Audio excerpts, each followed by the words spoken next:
Super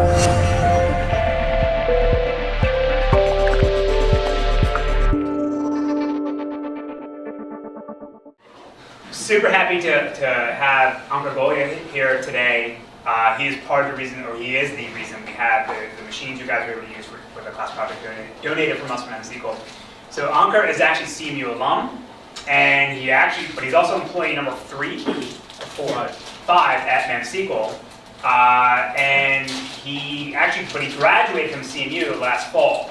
So he left CMU after his 3rd year, went to San Francisco to figure out what was going on in his life, and then he was able to convince the registrar that he had enough credits to actually graduate, and he's done, right? Yeah, props to Mark Selleck for being very, very helpful. So he's technically only out of school for 6 months, but he's been at MemSQL for several years now. So he's here to tell us about the cool stuff that they've been working on.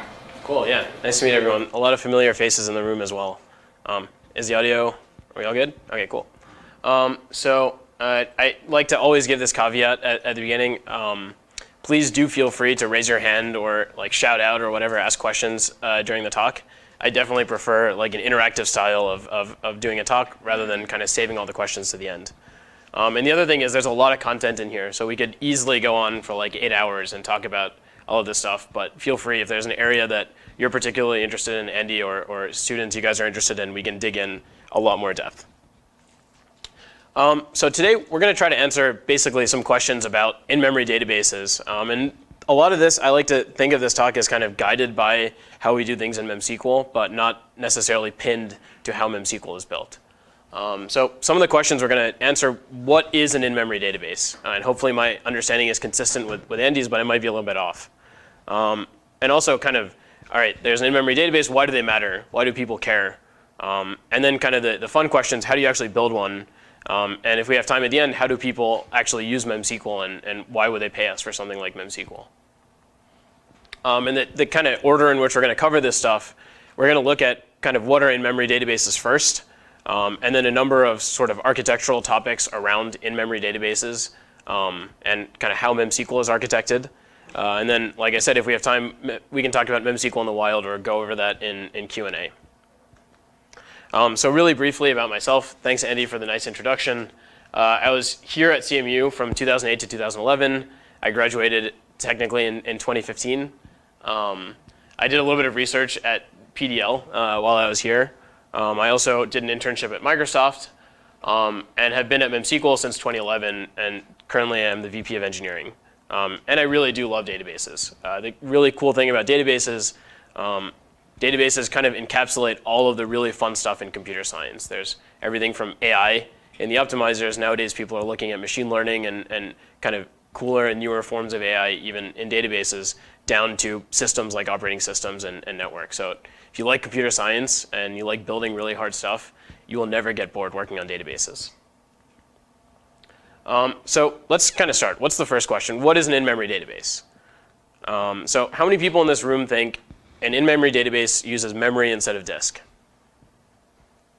It's not quite right. How about in-memory databases do not need to save data on disk? I think Andy probably killed this one. Yeah, so that's definitely not right. How about this one? Put the whole data set in memory. That's probably the most common misnomer. Some in-memory databases do. So kind of until in-memory databases became very, very commercially viable, this was the case. But we'll talk about why this isn't always the case and why it actually always doesn't make sense. So if you look at Wikipedia, kind of the authoritative source of truth, what is an in-memory database? An in-memory database is a database that primarily relies on main memory for storage. So let's kind of think about what that means. First of all, I think no one in this room was confused about that. In-memory databases are durable to disk and respect ACID. The model that we like to use at MemSQL for thinking about in-memory storage is you kind of have two options. You can spill data on disk. This is also called anti-caching, but it's kind of the same thing as caching. The difference between spilling data on disk and caching is that when you spill data on disk, you try to keep as much of it in memory as you can, and when you sort of run out of space, that's when you start spilling it on disk. And the other option is to pin data in memory. And sometimes it makes sense to spill, sometimes it makes sense to pin. Each comes with kind of an associated set of trade-offs, and it also depends on what underlying data structures you're using. In general, in-memory databases are databases with trade-offs suited to systems with a lot of memory. So one thing that we like to think about as a thought exercise is if you have kind of a database maybe running on this MacBook Pro or a database running on the machines that we sent over, which have lots of memory, an in-memory database and kind of an old school database could run on both systems, but an in-memory database might not win on the MacBook Pro, whereas an in-memory database should win on a system with a lot of memory. So it's more about trade-offs than it is about what kind of system you can run it on. In-memory databases tend to be distributed systems. It's kind of for two reasons. The first is that modern databases are distributed systems because commodity hardware and the cloud and ... there's a lot of reasons. The second is that memory is still pretty expensive. And so you can string together memory on a lot of machines very cost effectively with a distributed system. It becomes kind of exponentially more expensive to do so if you vertically scale a single machine to give it more and more memory. And the last thing, in-memory databases tend to have a different set of bottlenecks. And that's kind of where all the fun is in building an in-memory database. You're building the same stuff, storage, execution, optimization, all of this stuff, but the bottlenecks in the system are different. So you have to think about trade-offs and problems a little bit differently. So this background leads me to kind of a bold claim. The bold claim is that all database workloads will be running on in-memory databases. Now, I really, really believe this to be the case, and I'm also really, really biased, but hear me out.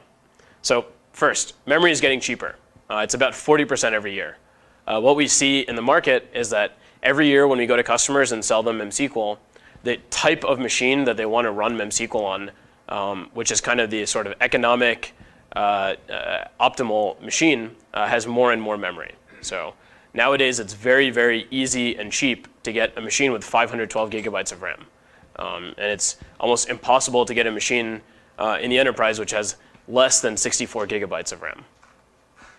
And there's this blog post that we wrote, and it's kind of showing to be true. Cache is the new RAM, RAM is the new disk is the new tape, etc. What's really funny is that people are actually starting to build cache-only databases and benchmarks on cache-only databases, kind of like people were thinking about in-memory databases maybe 20 years ago. Another thing is that in-memory databases, and again, we'll look at why, have some unique ways in which they can leverage sort of SSDs and get spectacular performance out of SSDs. And the thing that SSDs are good at is basically everything except random writes. And with an in-memory database, you can actually architect it so that you avoid random writes altogether and really, really kind of maximize what you can get out of an SSD.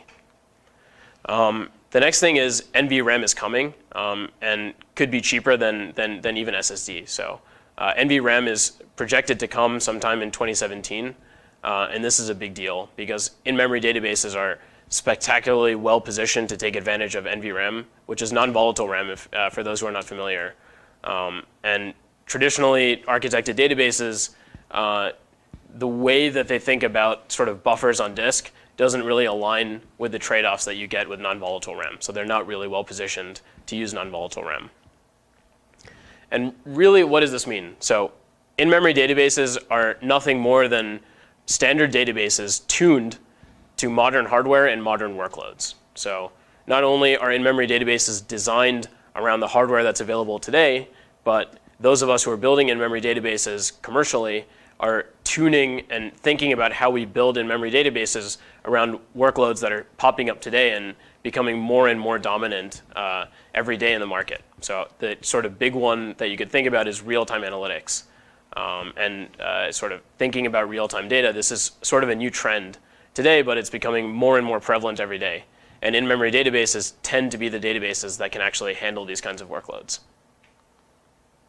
Any questions about in-memory databases and sort of the general stage?